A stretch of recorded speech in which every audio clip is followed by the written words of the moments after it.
Mesdames, Messieurs, bonsoir. Bienvenue à cette grande édition d'information sur la télévision Labari. Depuis le 1er septembre, notre pays, le Niger, préside le Conseil de sécurité de l'ONU. Aujourd'hui, notre pays a présidé un grand débat sur la coopération entre les Nations Unies et les organisations régionales avec pour thème « Rôle de l'Organisation internationale de la francophonie ». Le représentant permanent du Niger à l'ONU, son Excellence Abdou Abari, nous fait le point de cette grande première pour le Niger. On l'écoute. Au titre du chapitre 8 de la Charte des Nations Unies, il y a une coopération entre les Nations Unies et les organisations régionales et sous-régionales. Cela procède de la logique du principe de subsidiarité et des avantages comparatifs. Et c'est à ce titre que le Niger, et vous comprenez bien légitimement les raisons, la francophonie étant née en 1970, précisément le 20 mars 1970 à Niamey au Niger, sous la forme de l'ACCT, qui est devenue en 2005 l'OIF. On a voulu jeter la lumière sur le rôle et l'excellent travail de cette organisation en matière de paix, de démocratie, de promotion de la bonne gouvernance, mais également en termes de formation de nos équipes, de nos contingents militaires qui sont projetés dans les opérations de la paix, y compris des contingents d'autres pays qui ne maîtrisent pas la langue française, de façon à les former et à les rendre aptes à servir dans les environnements francophones. Comme vous savez, sur 13 opérations de maintien de la paix actuellement en cours, 7 se déroulent dans des pays francophones et on a tenu distinguer cette organisation qui est notre organisation et puis montrer à l'échelle du Conseil de sécurité l'excellent travail qu'elle est en train d'accomplir sur le terrain. L'important au niveau de ce débat, c'est d'attirer l'attention. Il convient de dire que c'est la première fois dans l'histoire du Conseil de sécurité et de l'OIF qu'un débat a lieu au Conseil de sécurité sur la thématique du rôle de l'Organisation internationale de la francophonie. Donc pour nous, c'est un premier pas qu'il fallait faire. Il convient de dire que tout le monde n'était pas au début en harmonie avec notre choix. On a fini par voie de persuasion et de conviction à mettre tout le monde d'accord sur le choix de la thématique.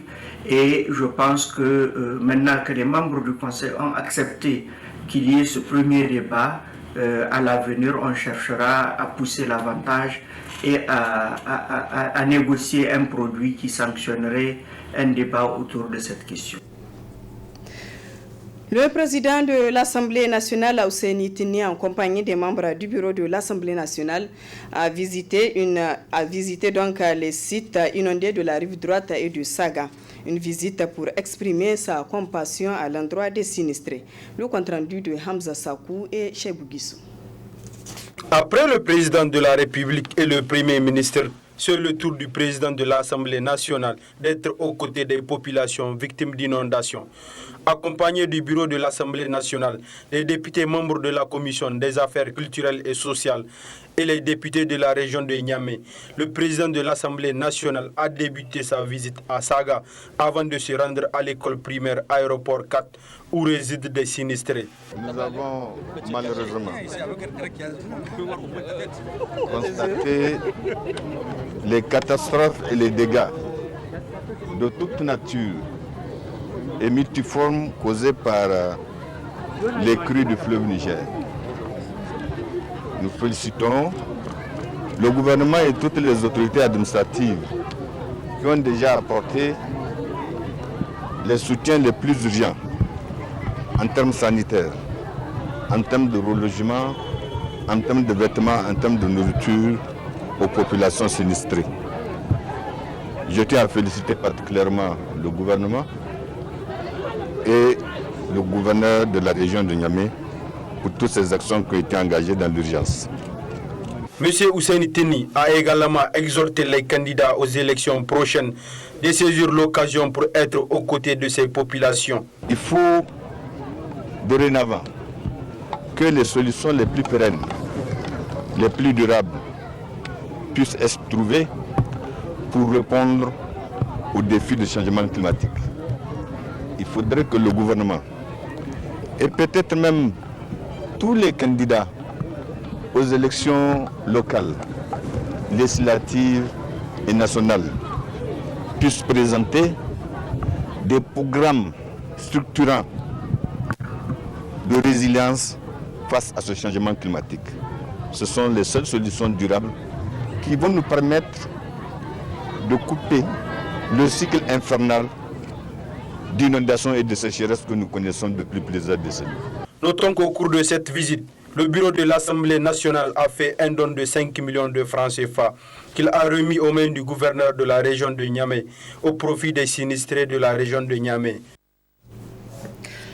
Juste après cette visite, le président de l'Assemblée nationale et les membres du bureau de cette institution ont rendu publique une déclaration. Elle est relative donc à la montée des eaux. On écoute un extrait. Conduit par son Excellence M. Hussein Tini, s'est rendu sur les sites inondés suite aux crues du fleuve Niger. Le bureau a constaté des dégâts graves et multiformes sur les logements, les champs, les aménagements hydro-agricoles, la flore et la faune. Il a également noté les solutions d'urgence engagées par le gouvernement pour répondre aux préoccupations des populations sur l'ensemble du territoire national. À cet égard, le bureau 1. présente ses condoléances émues aux familles ayant perdu leurs membres à la suite des inondations et souhaite un prompt rétablissement aux blessés. 2. Exprime sa compassion à l'ensemble des sinistrés sur toute l'étendue du territoire national. 3. Exprime sa profonde préoccupation face à l'ampleur des catastrophes, dont le bilan provisoire indique notamment plus de 330 000 sinistrés, 51 décès, plus de 5 000 hectares de cultures impactés sur l'ensemble du territoire national. Demande au gouvernement d'intensifier les efforts pour soutenir les personnes impactées en termes d'abri, de nourriture, de vêtements, de soins et de sécurité. 5. Se félicite de la mise en œuvre des mesures d'urgence engagées par le gouvernement pour porter secours à toutes les victimes des inondations et l'encourage à développer une stratégie nationale de gestion des risques d'inondation. 6. Félicite et encourage les professionnels du secours, les forces de défense et de sécurité et toutes les bonnes volontés engagées jour et nuit pour porter secours aux sinistrés. 7. Invite toutes les structures de l'Assemblée nationale à manifester comme à l'accoutumée et collectivement leur solidarité aux populations concernées. 8. Exhorte l'ensemble de nos compatriotes à la solidarité agissante à l'égard de nos concitoyens frappés par les calamités hydriques. 9. Invite la communauté internationale à soutenir notre pays pour prendre en charge les conséquences immédiates des sinistres actuels et pour prévenir les risques hydriques futurs. Le ministre de la Santé publique, Dr Idi Ilyassoumé Nassara, a visité ce matin les magasins de l'ONPPC pour constater la disponibilité des intrants de lutte contre le paludisme et le choléra. Le ministre estime faire face à ces maladies avec l'importante quantité de intrants stockés. Le reportage.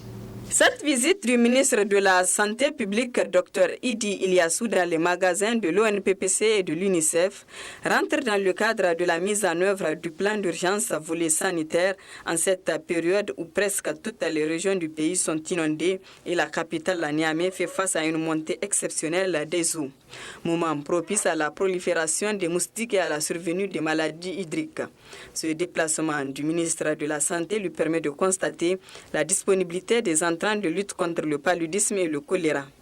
L'État et ses partenaires ont stocké une importante quantité des antipaludéens et des moustiquaires qui sont en train d'être acheminés dans les 72 districts sanitaires de notre pays. L'État, avec l'appui de ses partenaires, ont disponibilisé tout ce qui est intrant intrants, vous avez constaté au niveau du magasin de l'ONPPC, intrants de gestion de choléra, de la lutte contre le paludisme. Et la lutte contre le paludisme, c'est les antipaludiens, c'est les moustiquaires. Vous avez constaté le stock des moustiquaires qui est en train, en tout cas, d'être positionné au niveau de ce grand magasin. Il y a d'autres magasins également où des stocks de moustiquaires ont été positionnés. Il est nécessaire de venir constater de visu tout ce qui est sur les papiers, et si effectivement ces entrants sont disponibles. Donc c'est un constat de satisfaction. Nous avons trouvé une disponibilité des kits d'urgence, des kits d'urgence de gestion des épidémies, des kits de prise en charge de paludisme. Déjà la dernière semaine du mois d'août, l'ONPPC a positionné en tout cas les besoins de 3 mois au niveau de tous les districts du Niger, les 72 districts du Niger. Et c'est là également un grand offre de soulagement. Le ministre de la Santé, Dr Idi Iliassou, a attiré l'attention des directeurs régionaux de la santé quant à une meilleure répartition des médicaments et moustiquaires dans les districts sanitaires pour une prise en charge adéquate du paludisme. Au niveau des CSI, la prise en charge du paludisme, les moustiquaires là, sont donnés gratuitement aux enfants de 0 à 5 ans et aux femmes qui viennent en consultation prénatale lors du premier contact. En ce qui concerne les sinistrés qui sont dans les écoles, la prise en charge, c'est au-delà des enfants de 0 à 5 ans. Même les adultes sont pris en charge gratuitement. Et c'est pour ça, depuis en tout cas le début de ces inondations, nous avons positionné des kits de prise en charge au niveau de ces écoles. Tout ça pour prévenir la survenue de ces maladies. Et c'est pour ça que j'attire l'attention de ces DRSP de ne pas stocker ces produits au niveau des directions régionales, de les faire repartir au niveau des districts, surtout au niveau des districts cibles. Le ministre est reparti satisfait car il estime que la disponibilité des entrants de lutte contre le paludisme et le choléra permettra de prendre en charge ces maladies. Le secrétaire général du ministère de l'Hydraulique en compagnie des responsables de la Société des patrimoines des eaux du Niger, SPEN, se sont rendus sur les différents sites de production d'eau potable de Niamey qui ont été envahis par les inondations. Le compte-rendu de Ali Sissé Ibrahim et Sadou Dumi. Les pluies abondantes qui ont été enregistrées ont entraîné une hausse inégalée des eaux du fleuve Niger qui a débordé au point d'inonder plusieurs quartiers de l'arrondissement communal numéro 5. Comme désagrément de plus qui n'est pas des moindres, la station de production d'eau potable qui se trouve au quartier Yantalaba a été complètement inondée par les eaux, ce qui a occasionné son arrêt. Une situation qui a impacté la fourniture en eau potable des quartiers se trouvant dans le 5e arrondissement. Aussi, le secrétaire général du ministère de l'Hydraulique, Tankari Chebou, et les responsables de la Société de patrimoine des eaux du Niger se sont rendus tour à tour à la station de production d'eau de Yantalaba, qui est malheureusement à l'arrêt, et celle de Goudel, qui, malgré les eaux qui l'environnent, continue de fonctionner. Le secrétaire général du ministère de l'Hydraulique, Tankari Chebou, détermine le motif de la visite sur les différents sites de production d'eau potable. La capacité de production de l'ensemble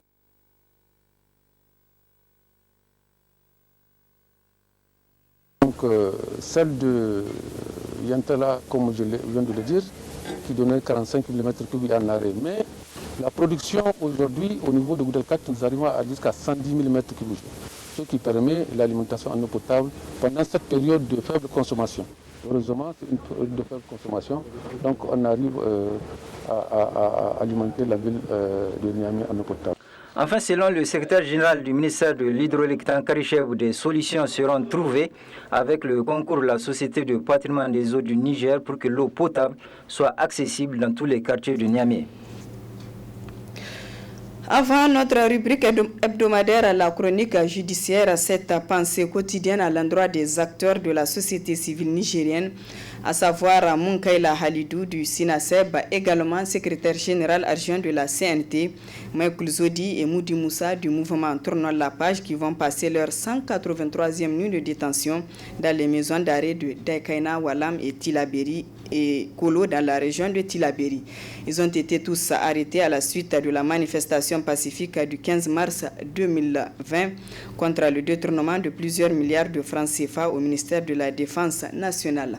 Depuis leur arrestation, des voix s'élèvent au Niger et à l'international pour exiger leur libération. Place à présent à notre rubrique hebdomadaire, la chronique judiciaire. Elle porte cette semaine sur le thème contentieux de l'État, le thème développé par Maître Dambatouré Mohamed Lawali, avocat à la Cour. Très bonne réception.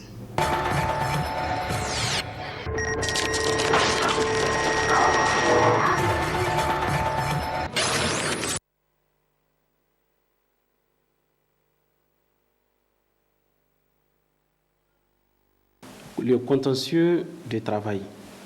Donc, avant de décortiquer la notion du contentieux du travail, je vais revenir sur la question de là où naît même les différends du travail. Au niveau de la relation du travail, l'employé peut être licencié par son employeur.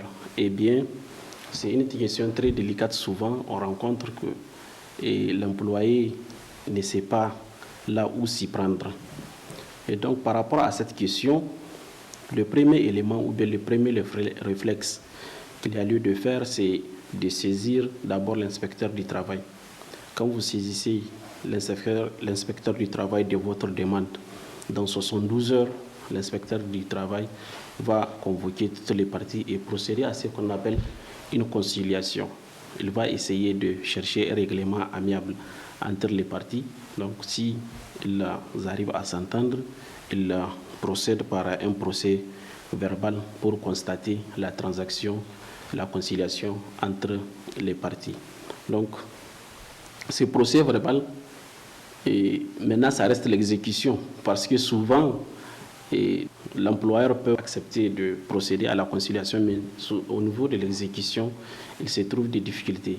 Mais quand vous rencontrez des difficultés, il s'agit de prendre ce PV de l'inspecteur du travail et saisir le président du tribunal du travail, à faire autoriser à ce qu'on vous impose ce qu'on appelle la formule exécutoire.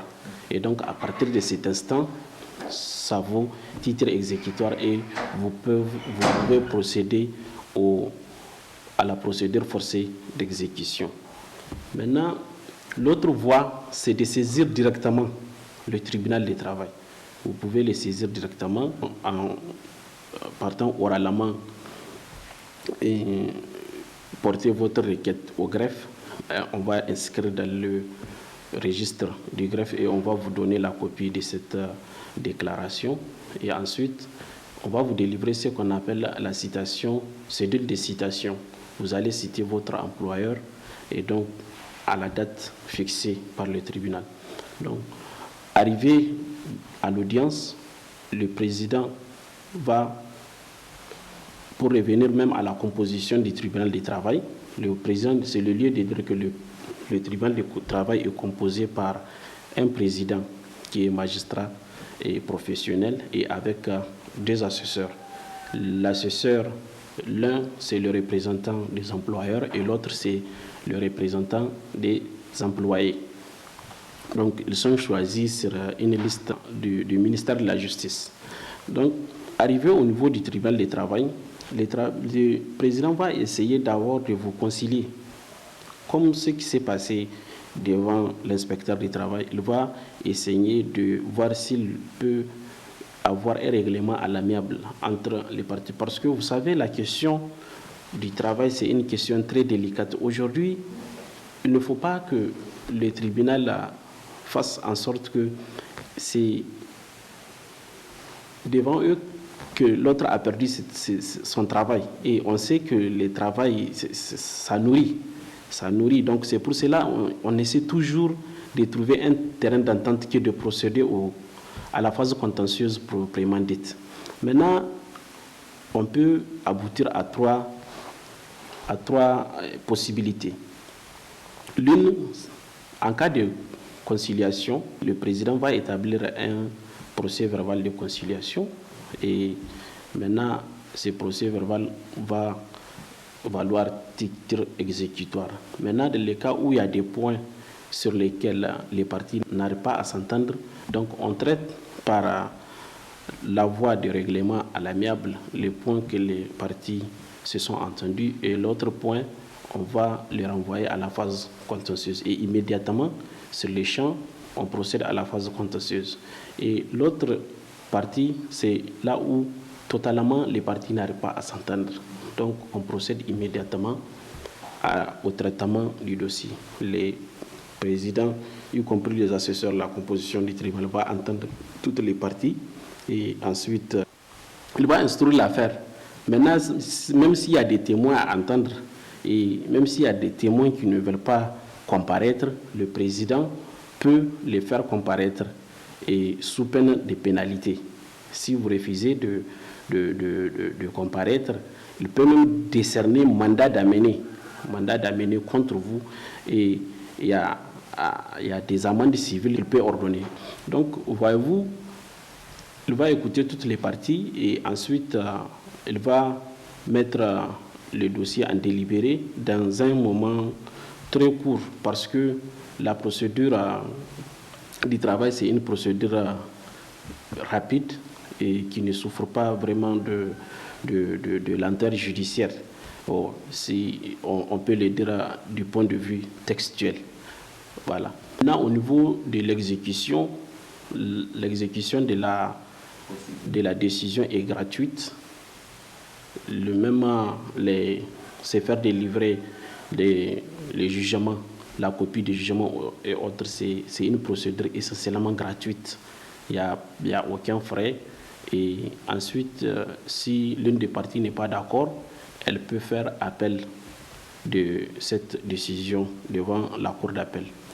Et ensuite, là-bas, si on va instruire les dossiers et ceux qui souhaitent conclure, ils vont conclure, ou bien si l'affaire est en état, on la met en délibéré et on statue soit à la confirmation de la décision ou bien à l'information, et on va évoquer et statuer à nouveau aussi pour traiter les points de droit.